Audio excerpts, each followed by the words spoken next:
말씀을 주제별로 쭉 말씀을 생각해 오면서 5월을 참 누가 정했는지 몰라도 가정의 달로 참 잘 정했다, 그렇게 생각이 듭니다. 5월의 주제를 정했던 첫 주에 어린이에 대한 이런 생각들을 좀 많이 해봄으로써 어린이와 같은 그런 순수한 신앙과 믿음을 양성하고, 또 어린아이들에 대한 그런 좀 생각들을 하면서 어린아이들의 구원과 또 어린아이들의 미래를 우리가 좀 생각할 수 있는 그런 시간을 가졌다는 것이 참 귀한 것이고, 또 둘째 주일에 어버이에 대한 이러한 말씀도 정말 이때 한번 아니면은 집중적으로 생각할 수 없는 그런 말씀이기도 하고, 서성의 주일도 마찬가지고, 오늘 넷째 주일에 부부 주일로 지키면서 다른 행사는 없습니다만 이런 주제를 가지고 말씀을 나눌 수 있다는 것, 어린이와 부모와 지도자와 부부가 말씀 앞에서 잘 세워지고 돈독하게 이렇게 만들어지면은 가정이 올바로 세워진다. 가정이 하나님 앞에서 올바로 세워지게 되어지면 그건 희망이 있는 그런 미래가 우리 앞에 펼쳐지게 되어지는 그런 일이죠. 그런 측면에서 첫째 어린이에 대한 생각, 어버이에 대한 생각, 지도자에 대한 생각, 그리고 오늘 부부에 대한 생각들을 한 번쯤은 하면서 우리가 좀 깊이 생각할 수 있는 것은 대단히 중요하다라고 생각이 들어집니다.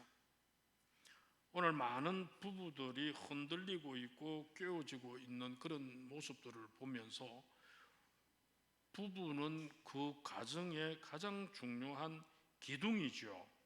가정의 시작은 사실 부부로부터 시작이 되어집니다. 그래서 배율로 따진다면은 이 부부 주일이 가정의 주일로 지키면서 제일 첫 주에 있었으면 좋겠다, 영적으로 생각할 때. 여기에서 어린이 주일이 파생되어지고, 또 여기에서 위로 부모를 바라볼 수 있게 되어지고, 또 교토로 지도자를 바라볼 수 있게 될 거고, 그리고 또 사회를 바라보게 될 거고, 가장 중심의 기둥은 부부다.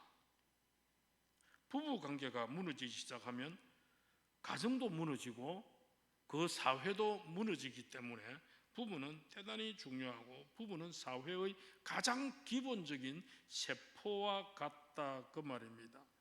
그런데 가장 기본 단위의 세포가 병들기 시작하면은 그 온몸이 병들게 되어지죠. 그런데 요즘 보면은 이 부부에 대한 심각한 경종이 울려 퍼지고 있는 이러한 현실이기도 합니다. 2022년 부부의 날을 맞이하면서 목회 데이터 연구소가 17일 기념 통계를 정리해서 아랫부분에 발표를 했습니다. 이 통계에 의하면은 참 우리가 좀 무서운 그런 통계가 나오는데, 2021년 현재 혼인 건수 대비 이혼 건수가 53%에 이르고 있습니다. 즉 평균 100상이 결혼을 하면은 그 해에 53상이 이혼을 합니다. 지금 어느 나라? 우리나라에.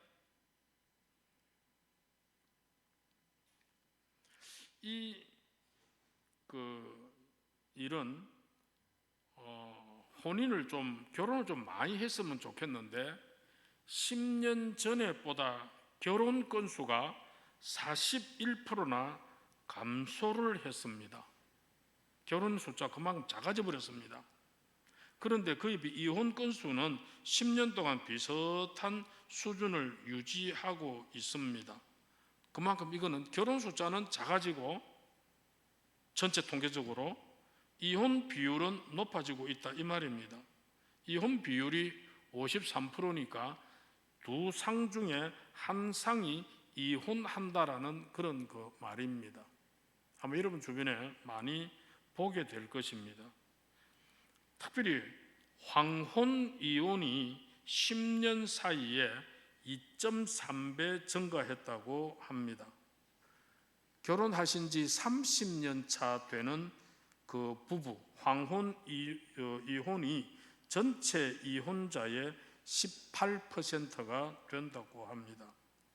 이 이혼 숫자가 결혼 4년 만에 이혼하는 게 19%가 된답니다. 황혼 이혼의 이유를 증명이라도 하듯이 5060, 50대, 60대 부부의 서로 배우자 만족도가 전 연령대에서 가장 낮게 나왔습니다. 50대, 60대 부부가 아내가 남편에 대해서 만족하느냐? No. 남편들에게 아내에 대해서 만족하느냐? No. 이런 사람들이 많아졌다 이 말입니다. 또 하나, 결혼 자체에 대한 인식이 많이 변화가 되었는데 국민 10명 중 4명은 꼭 결혼할 필요가 없다 이런 거 생각을 하고 있고, 또 결혼해도 좋고 결혼 안 해도 좋다라고 생각하는 여자분들이 47%로 절반에 가깝다고 그렇게 본다고 합니다. 또 하나, 한국개발연구원의 보고에 의하면 2020년도 현재 결혼을 해도 자녀를 낳지 않겠다 하는데 동의하는 20대 부부 비율이 52.4%라고 합니다. 자, 혼인 건수도 줄고 혼인하고자 하는 사람도 줄고 결혼을 해도 아이를 낳지 않겠다라는 부부가 절반이나 된다고 하니 앞으로 이 미래가 어떻게 되겠는고 하는 그런 그 문제입니다. 물론 다 그런 건 아닙니다. 이 기념 통계에서 희망을 보여주는 메시지가 있는데 전체적으로 배우자를 그래도 믿는다는 부부가 전체적으로 77%입니다. 배우자와 그래도 친밀함을 내가 느낀다는 그런 응답은 69%에게 이르고 있다라고 하는 그런 그 일이기도 합니다. 그래서 부부의 날, 부부의 주일을 맞이해서 오늘 우리 한국 교회가 세상 속에서 빛이 되고 소금이 될 수 있는 그런 이제 중요한 일은 교회의 부부들이 건강한 부부로 세움을 받는 일이 가장 중요한 것이 아닌가 하는 그런 일입니다. 그래도 교회 안에는 이혼율이 그래도 적습니다. 뭐 없어야 되죠. 근데 살다 보면은 진짜 이혼을 안 하면은 안 되겠다라는 그런 생각이 들 정도의 가정도 있습니다. 정말 아쉽지만은 그래도 교회 안에 젊은이들은 그래도 아이를 많이 낳겠다라는 이런 생각들을 가지고 다산하는 경우들이 많이 있습니다. 그래서 교회가 그래도 세상 속에 빛을 좀 발할 수 있는 그런 그 역할을 할 수 있는 기틀을 우리가 감당해야 되지 않겠는가. 세상은 사실 희망이 없는 것 같습니다. 무너져 가고 있는 것 같습니다. 많은 사람들이 가정이 파괴되어져 가고 있는 그런 그 일인데, 이혼을 하게 되고 파괴되어져 가면 가장 중요한 것은 가정이 파괴된다는 거는데 아이들에게 영향을 끼치지 않습니까? 아이들이 무슨 죄가 있고 그 아이들이 또 어떻게 되어집니까? 얼마나 어렵고 얼마나 힘이 듭니까? 그렇기 때문에 오늘 우리가 이 청년들이나 오늘 모든 우리 부부들은 오늘 이 말씀을 들으면서 왜 결혼을 해야 하고 왜 건강한 부부의 삶을 살아야 할 것인가 하는 이런 이제 생각들을 좀 하면서 건강한 부부의 가정관을 우리가 세우는데 우리가 좀 앞장서야 되겠고, 그래서 다시 우리 교회가 세상의 빛으로 나아가는데 우리가 중심 역할을 감당해야 하겠다는 생각들을 가지려고 합니다. 그래서 오늘 이 부부에 대한 오늘 말씀입니다. 오늘 이 부부가 건강한 부부가 되기 위해서, 행복한 부부가 되기 위해서, 좋은 부부가 되기 위해서 우리가 어떻게 할 것인가? 첫째가 뭔가 하면은 이 부부의 행복은, 부부의 화목은 하나님이 짝지어 주셨다라는 것을 꼭 믿어야 된다, 이 말입니다. 예수님께서 마태복음 19장 6절에서 뭐라고 말씀했냐면은 이렇게 말했습니다. 같이 읽죠. 시작. 이러한즉 이제 둘이 아니요 한 몸이니 하나님이 짝지어 주신 것을 사람이 나누지 못할지니라 라고 말했습니다. 여러분, 우리 부부들은 우연히 만나 서로 사랑하는 사이가 되었거나, 친구를 통해서 소개팅을 해서 만나게 되었거나, 어른들의 중매를 통해서 만나게 되었거나 간에, 그래서 뭐 이렇게 저렇게 해서 우연하게 결혼을 한 것 같다라고 생각을 하려는지 모르지만은, 성경은 하나님께서 짝지어 주신 것이라고 성경은 분명하게 말하고 있습니다. 우리나라 옛말에도 천생연분이라는 말이 있고 천정배필이라는 말이 있죠. 이 말이 뭔가 하면은 하늘이 맺어준 부부라는 그런 그 말입니다. 많은 부부들의 애정의 금이 갈라지는 근본 원인은 서로 결혼을 잘못했다는 생각 때문일 때가 많이 있습니다. 네하고 결혼하는 게 아니었는데, 당신하고 결혼하는 게 아니었는데, 당신하고 결혼하지 않고 다른 사람하고 결혼했으면 훨씬 더 내가 행복했을 텐데라고 하는 이런 생각이 드는 순간 이혼하게 되어지는 그런 일이죠. 인터넷에 이런 유명한 재미난 유머가 돌고 있었습니다. 아내가 남편에게 말했습니다. 야, 엄마 충고를 내가 들어서 했는데, 친정엄마, 엄마 충고를 듣고 내가 당신하고 결혼하지 말았어야 했는데, 그렇게 아내가 말합니다. 그러니까 남편이 한 말이, 장모님이 우리 결혼을 반대했었어? 그래, 아내가 그럼 결사적으로 내한테 하지 말라고 했어. 그러니까 남편이 한 말이, 와, 우리 장모님이 그렇게 훌륭한 분인 줄을 미처 모르고 내가 있었다. 그게 뭔가 아니에요. 아내도 남편도 서로 결혼한 것을 후회하고 있다라는 의미입니다. 결혼하고 난 뒤에 후회한들, 그 말들을 해봐야 서로에게 상처만 되어지지 서로 유익한 그 말은 뭐가 되겠습니까? 점점 더 결혼 생활을 불행의 늪으로 빠지게 되는 그런 그 일이잖아요. 오늘 교회에서는, 성경에서는 부부가 되는 것은 하나님이 짝지어 주시는 것으로 믿는데 우리의 그 중요점이 있습니다. 창세기 2장 18절에 보면은 하나님 하신 말씀이 있거든요. 시작. 사람이 독처하는 것이 좋지 않으니 그를 위하여 돕는 배필을 지으리라. 누가 그랬습니까? 하나님 그랬어요. 하나님께서 사람이 혼자 있는 것이 좋지 않다라고 여기서 아담을 위해서 그를 도와주는 배필을 지으리라. 그러면서 하나님께서 아담과 하와를 짝지어 주시고 하나님께서 주례까지 서 주셨습니다. 결혼식 때 목회자가 성혼 선언을 한 후에 마지막 말이 무엇입니까?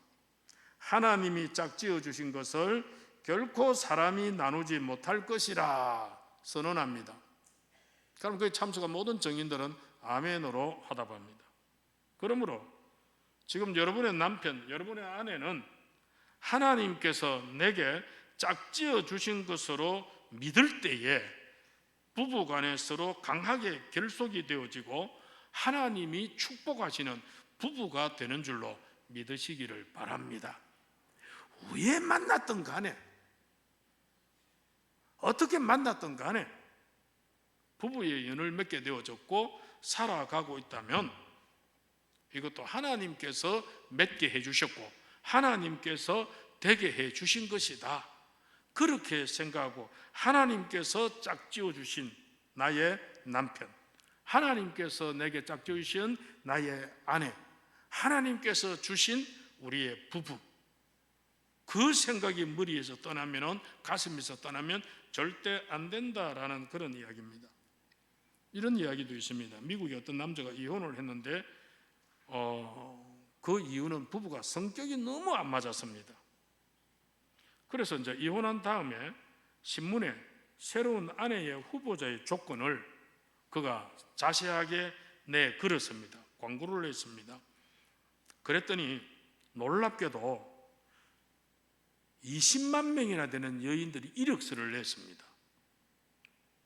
그래서 그 남자를 그걸 다 만나볼 수도 없고 다 정리할 수도 없어서 그 후보자들의 맹세서를 컴퓨터에 입력을 해서 가장 자기에게 이상적인 타입의 여자를 결정하기로 했습니다. 얼마 후에 결과가 나오는데 그 대답은 당신에게 가장 이상적인 타입은 당신이 이혼한 전 부인입니다 라고 나왔답니다. 그렇습니다. 여러분, 별 수 있겠나요? 별 남자 있겠나요? 별 여자 있겠나요? 지금 남편이나 지금 아내는 하나님이 짝지어 주신 줄 알고 감사하는 마음으로, 사랑하는 마음으로, 정말로 아끼는 그 존중의 마음의 눈으로 바라보면 귀하고 아름다운 아내요 남편이 될 줄로 믿습니다. 하나님께서 그렇게 해주셨습니다. 하나님이 원하시는 배우자였습니다. 하나님이 허락하신 배우자였습니다. 결혼 안 하신 분들은 늘 하나님께 기도하기를, 하나님께서 내게 필요한 배우자를 하나님 허락해 주세요라고 열심히 기도하시면서 배우자에 대한 준비를 하시기를 그렇게 바랍니다. 나는 참 좋은 남편감이라고 생각은 안 듭니다. 근데 제가 신학교 다니면서 결혼을 앞두고 늘 기도하면서 제가 그때 우리에게 하는 말들이, 어떤 목사님이 어떤 한 말이, 자기 배우자에 대해서 키는 몇 센치, 혈액형은 뭐, 또 뭐는 뭐 조건을 하나님 앞에 다 말해라 하더라고요.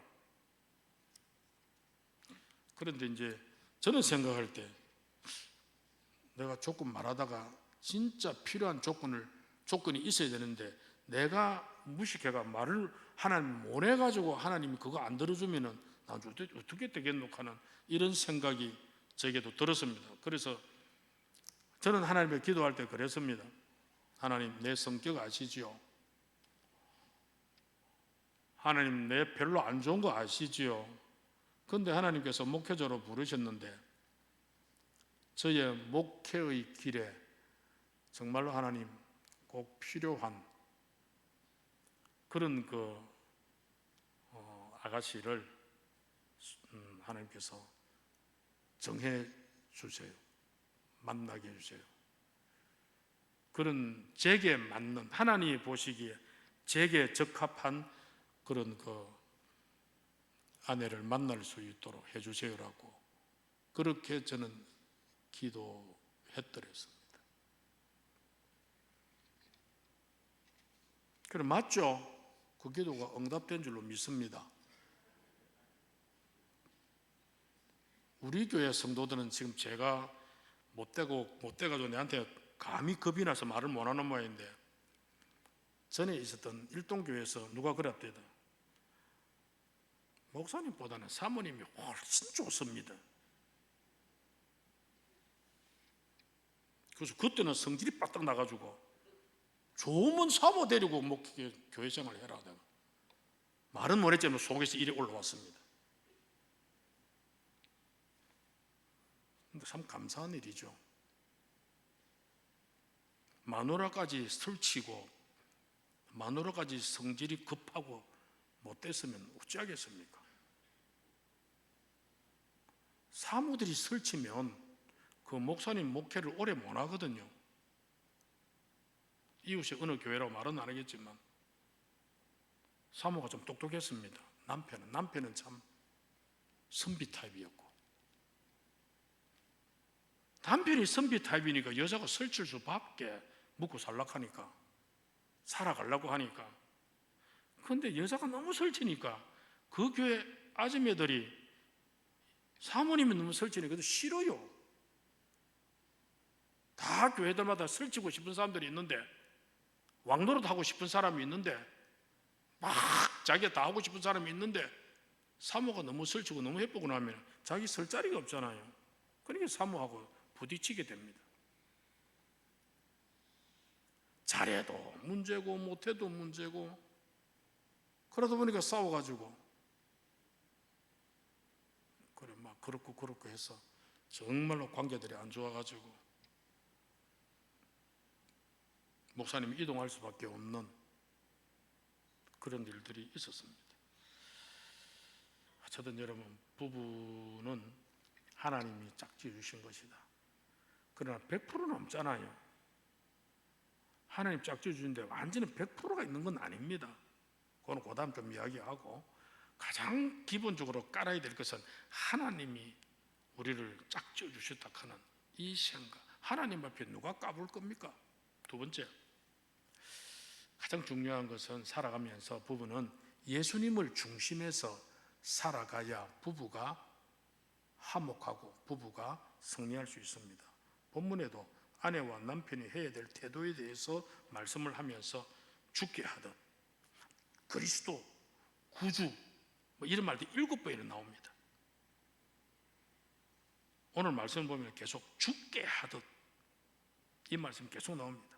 다시 말하면 남편이 아내를 대할 때 죽게 하듯 하고, 아내가 남편을 대할 때 죽게 하듯 하라, 주님께 하듯 하라, 그 말을 계속 강조하고 있습니다. 많은 사람들이 서로 뜨겁게 사랑할 때 행복해지거나 좋은 주택과 좋은 가구가 있으면 행복할 것이라고 착각합니다. 왜냐하면 텔레비전 그런 광고가 그런 식으로 사람들을 계속 부추깁니다. 그러나 세상의 모든 조건을 다 갖춘다 할지라도 부부의 행복은 결코 보장되지를 않습니다. 아주 바다와 그 바다의 그 숲이 어우러진 수백 평의 그런 호화주택을 짓고 최고급 이태리 가구들로 꾸미고 최고급 승용차를 굴리면서 팔등신의 미인을 아내로 두고 훈남을 남편으로 둔 그 사람들이 최고의 그런 그 사람으로 부부로 행복을 갖지요. 그렇지 않는 걸 우리 안 봅니까? 행복은 절대 외적인 조건에 달린 것은 아닙니다.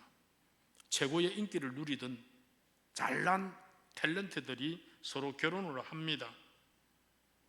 근데 그 사람들이 빨리 헤어지는 것을 우리가 자주 보잖아요.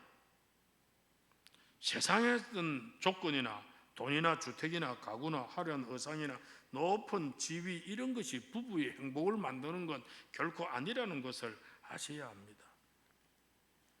부부 제도는 하나님이 만드신 것이기 때문에 하나님의 방법으로 살아야 행복이 보장되는 것입니다.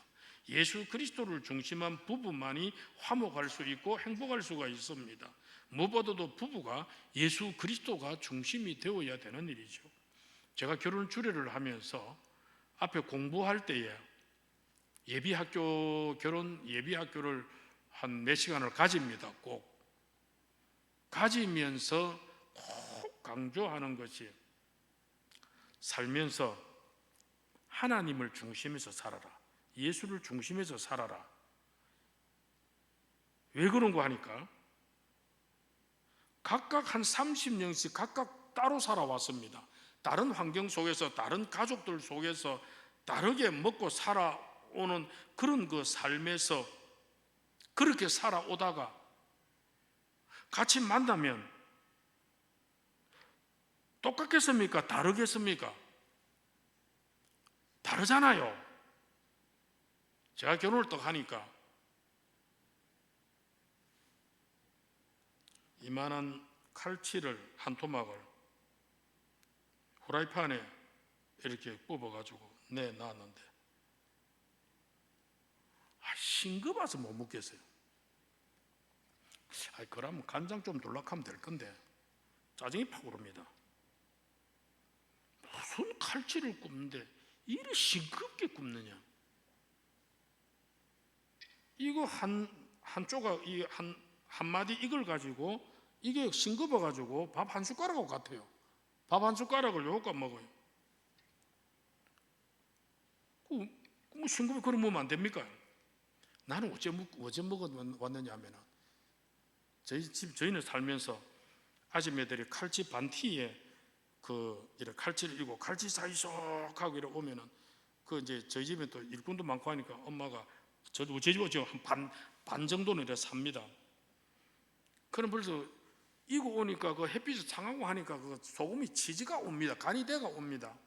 근데 그걸 사가 와가지고 통통통통통 잘라가지고 항아리 속에 한 줄 깔고 왕송을 확 뿌리고, 한 줄 깔고 왕송을 확 뿌리고, 한 줄 깔고 왕송을 확 뿌리고, 그리고 항아리에 이제 이렇게 해가지고 이제 굽어내기도 하고 이러고 하는데, 저희 집은 한 토막 여기 얼마나 짧았던지 요거 한 토막 가지고 밥 한 그릇을 먹었습니다. 밥 한 숟가락에는 쬐게 찍어가지고 쬐게 뜯어가지고 요거만큼 손톱만큼 뜯어가지고 얹으면은 그게 밥 한 숟가락 하고, 그게 제가 25, 6년 동안 계속 그런 속에서 살아왔던 사람입니다. 그랬는데 결혼하니까 이만 거를 프라이팬에 오는데 이게 무엇이면 싱겁하게 해가지고 이래 오면 느끼하기도 하고 싱겁기도 하고 입맛이 안 맞지요.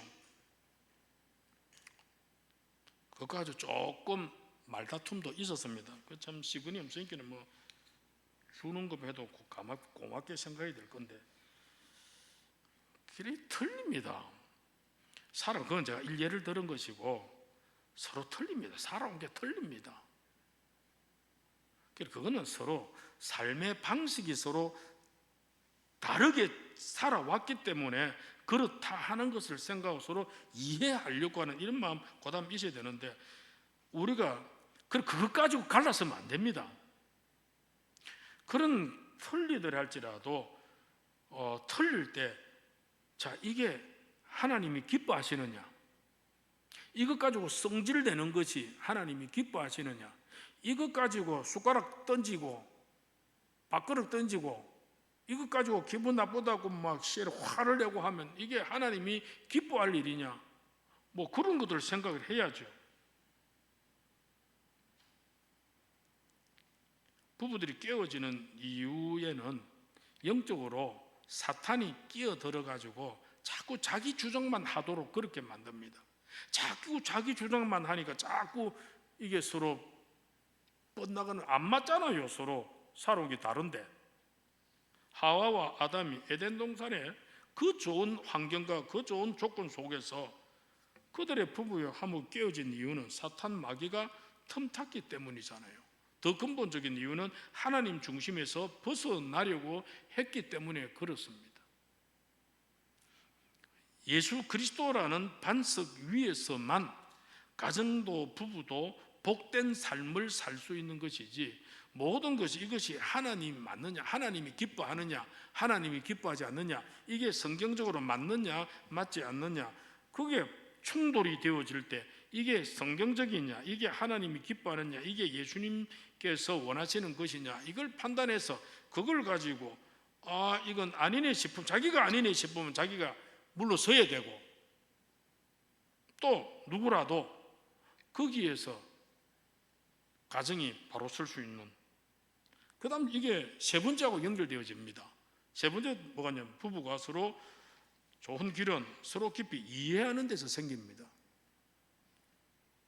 가장 갈등은 서로 이해를 못하는 데서 오는 일입니다. 부모가 자식을 이해하지 못하고, 자녀가 부모를 이해하지 못하고, 남편이 아내를 이해하지 못하면 서로 갈등을 생깁니다. 늘 말씀드리지만 영어로 이해라는 말은 understanding입니다.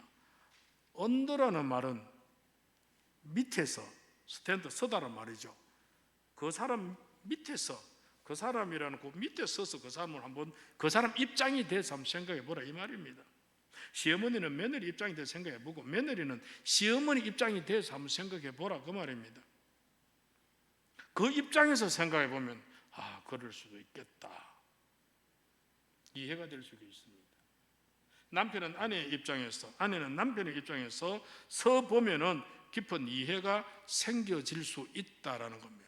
그 입장에서 안 쓰고 자꾸 자기 주장만 계속 밀어붙이면은 충돌이 생길 수밖에 없죠.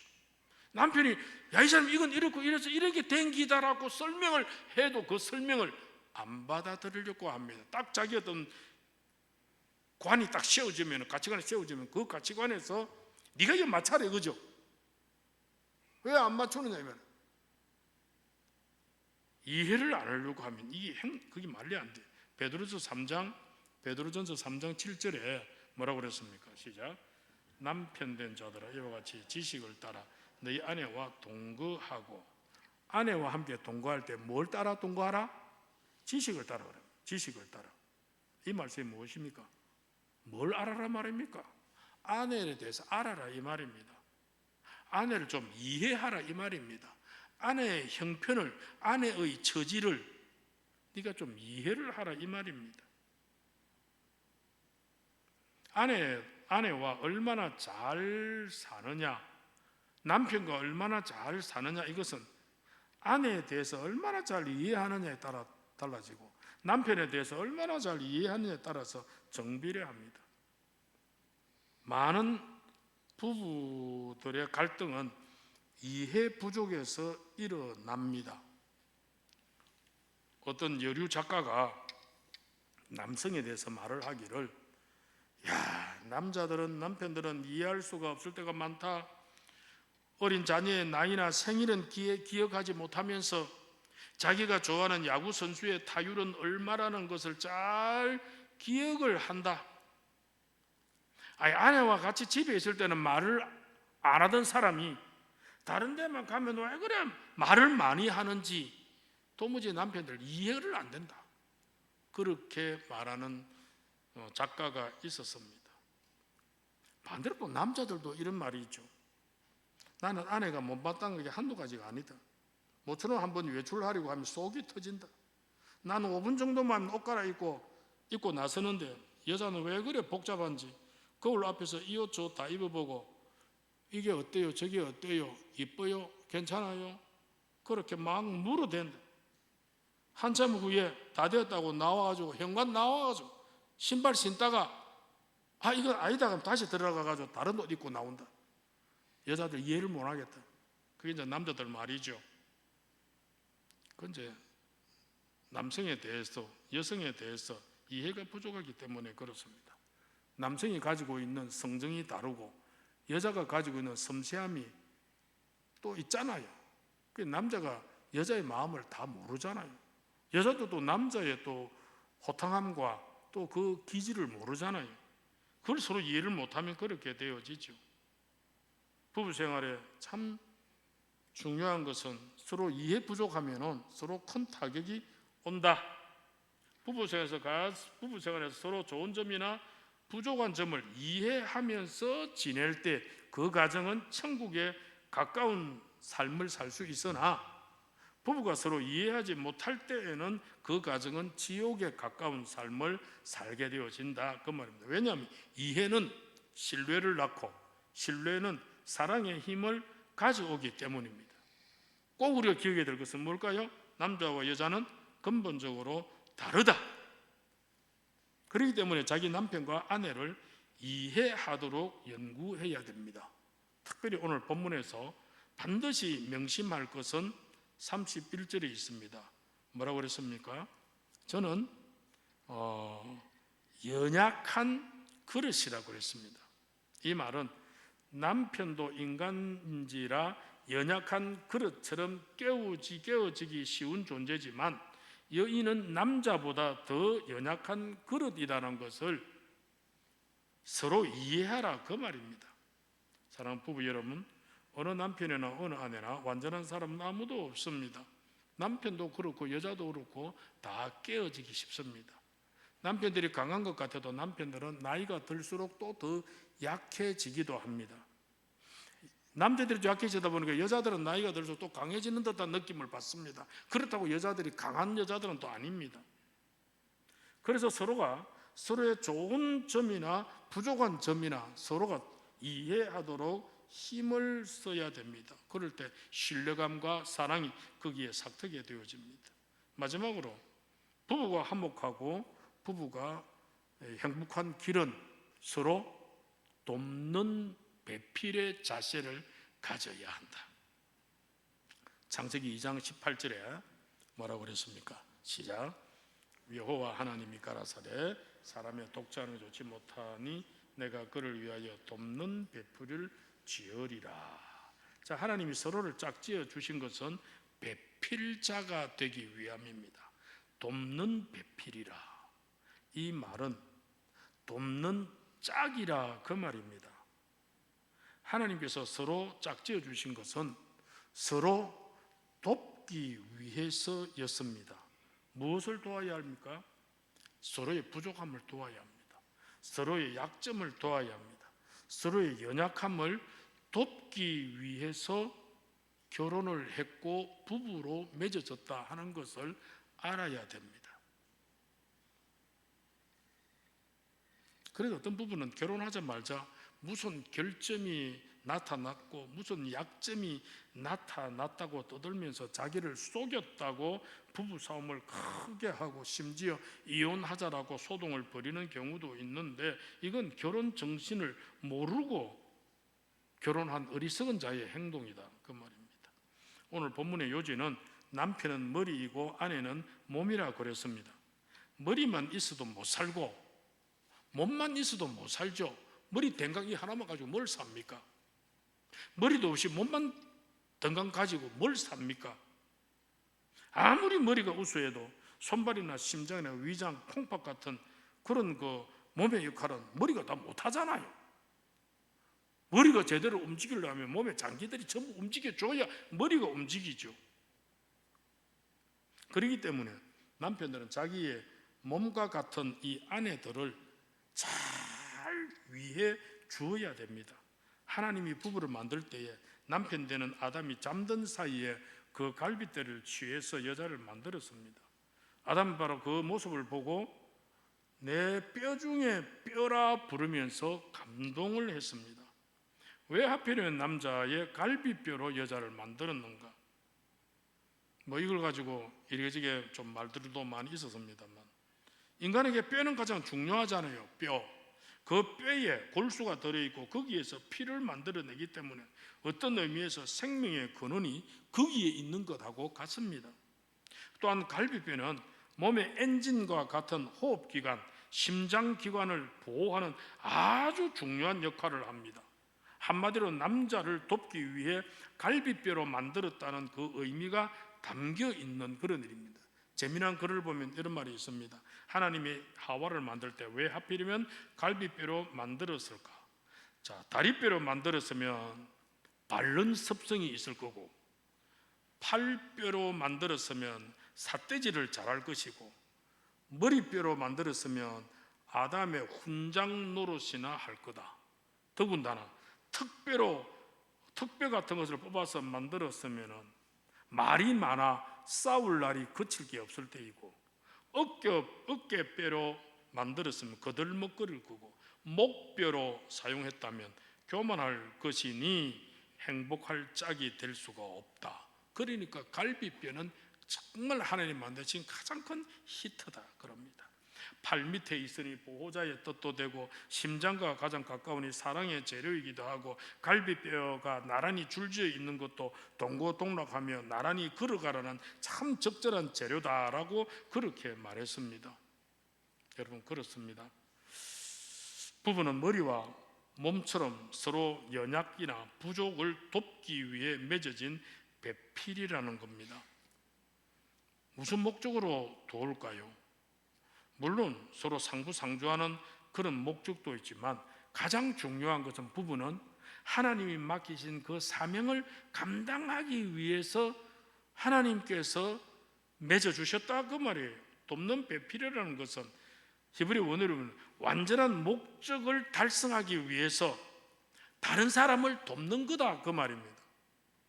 다시 말하면 아담의 사명이 에덴 동산의 관리를 더 잘 감당하기 위해서 동력자 되는 하와를 붙여준 것이지요. 그렇기 때문에 결혼의 목적은 고독과 엄난을 이기기 위한 그러한 것도 들는지 모르지만, 가장 큰 목적은 에덴 동산의 관리와 사명을 감당하기 위한 동력자가 서로 된 것입니다. 각자의 에덴 동산이 어딜까요? 오늘 우리 에덴 동산은 가정과 교회요, 직장과 국가인 것입니다. 그렇기 때문에 부부는 이 사명을 감당하기 위해서 동력자로서 서로의 부족과 허물을 도와주면서 격려해가지고 그 부부가 좋은 것을 만들어내려고 하는, 좋은 것을 만들어내는 그 목적에 서로 돕는 배필이 되어져야 된다, 이 말입니다. 그런데 어떤 부부는 나쁜 일을 하는데 죽이 맞는 부부가 있습니다. 그 대표적인 부부가 아나니아 삽비라죠. 사도행전 5장 1절에 보면 아나니아 삽비라, 소유를 팔아가지고 하는 이 일을 알잖아요. 그들이 더불어 소유를 팔았다고 그랬습니다. 아나니아가 살짝 팔은 것도 아닙니다. 삽비라가 살짝 팔은 것도 아닙니다. 더불어 소유를 팔았습니다. 다 압니다. 그때 아나니아가 거짓으로 행하려고 할 때, 야, 이거 우리 절반만 바치자. 원래 다 바치려고 했는데 돈을 딱 쥐고 보니까 아까우니까 우리 절반만 바치자 그랬을 때 아내가, 여보, 하나님 앞에서 우리 진실합시다, 그렇게 충고했으면 얼마나 좋았을까요? 그러나 그렇지 못했잖아요. 아내와 삽비라 그 아내 더불어 소유를 팔아 그 값에 얼마를 감춤해 아내도 알더라 그랬습니다. 같이 잘못했다 이 말이잖아요. 하나님 앞에 잘못할 때 뻔히 알면서 침묵해 버렸습니다. 하나님 앞에 해야 될 일을 뻔히 알면서 침묵하면 같이 죽습니다. 같이 망합니다. 그러나 하나님 앞에서 좋은 일이라면, 여보 그거 좋네, 더 합시다, 더 드립시다, 참 그렇게 했더라면 얼마나 좋았겠는가 하는 그런 일입니다. 남편이나 아내 중에 무슨 좋은 일을 하려거나 계획을 세울 때 결코 반대하거나 비난하지 마시기 바랍니다. 오히려 여보 참 좋은 생각이네요, 한번 열심히 해보세요, 내가 적극적으로 한번 밀어줄게요 라고 하는 이런 격려가 참 필요합니다. 그때 하나님께서 그 부부에게 더욱더 복된 길을 인도해 줄 것입니다. 유명한 이런 이야기가 있습니다. 어느 분이 직장에서 해고당했습니다. 남자가 직장에서 해고당하면 그것보다 더 힘 빠지는 일이 어디 있겠습니까? 절망하며 집에 돌아가서 아내에게 이야기했습니다. 해고당했다라고. 그때 보통 아내들 같으면 뭐라고 말했겠습니까? 여보, 당신이 어떻게 근무했길래 이런 꼴을 당합니까? 이제 우리는 어떻게 살아라고? 당연히 해고당했느냐라고 그렇게 했겠죠. 울고불고 했겠죠. 그런데 이분의 아내를 보십시오. 이분의 아내는 남편이 해고당했다고 하니까 아주 활짝 웃으면서 말하기를, 여보, 당신이 글쓰기를 좋아했는데 야, 문학적으로 이제 본격적으로 글쓰기 할 수 있겠네요. 잘 됐어요. 당신이 해고당한 일이 얼마나 좋은 기회인지 알기나 하세요.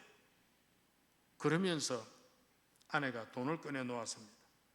이럴 줄 알고 당신 월급에서 따로 마련해 둔 돈입니다. 당신이 좋은 글을 쓰는 동안 우리 이 돈으로 살아갑시다라고 그렇게 격려했습니다. 그래서 그 남편이 아주 유명한 명작을 쓰게 되었는데 그분이 바로 주홍글씨를 쓴 나다니엘 호손이라는 사람입니다. 글을 맺습니다. 여러분, 부부도 그렇고 이웃도 그렇고 교회의 관계도 그렇고 별 사람 없다 하는 것 아셔야 됩니다. 하나님께서 짝지어 주신 것을 믿고 성경 말씀대로 살아가고 서로를 깊이 서로 이해하려고 그렇게 노력하고, 그래 내가 어떻게 저분이 일을 잘할 수 있도록 내가 좀 도와드릴까 이런 그 마음을 가진다면 부부 관계도, 성도 간의 관계도, 성도와 목회자의 관계도, 여러분의 기관의 회원과 회장과의 관계도, 셀원과 셀 리더의 관계도, 직장에서의 관계도, 모든 관계가 아름다운 관계로 만들어질 수가 있다라는 그런 그 일입니다. 특별히 부부는 마찬가지로 중요합니다. 오늘 이 말씀 하나님이 짝지어 주셨다. 내 아내, 내 남편 하나님이 짝지어 주신 거다. 누가 끊으려? 그리고 나의 삶의 행동 지침은 성경이다. 하나님 중심이다.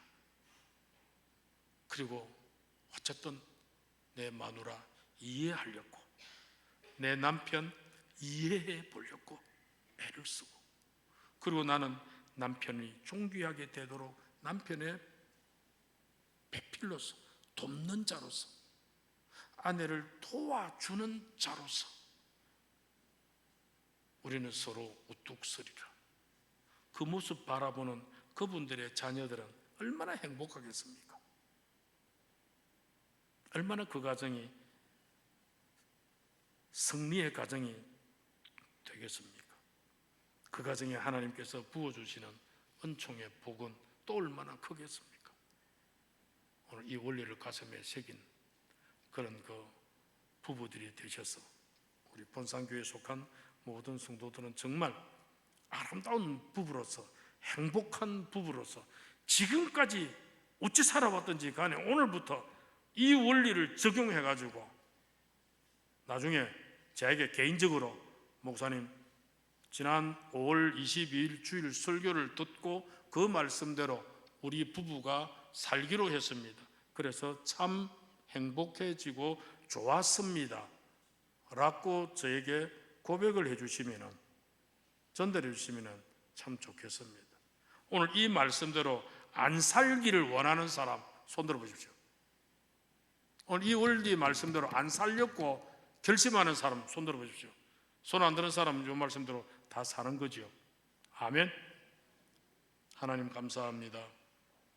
부부주일에 하나님께서 우리에게 귀한 말씀 주셨습니다. 너무 부족합니다. 너무 못됐습니다. 성깔이나 뭐나 참 자랑할 만한 것 별로 없는데 좋은 아내 주셔서 감사하고 좋은 남편 주셔서 감사하고 그러한 아름다운 부부의 삶 가운데에서 하나님께 영광 돌리는 저희들이 되어질 수 있게, 그래서 행복한 부부로서 세상의 빛으로 우뚝 쓸 수 있는 소금의 역할을 감당하고, 너희 부부처럼 산다면 나도 하나님 한번 믿고 싶다라고 하는 모델이 되어질 수 있는 아름다운 존재들이 우리가 다 되어질 수 있게 우리를 하나님 다스려 주시옵소서. 예수님의 이름으로 기도합나이다. 아멘.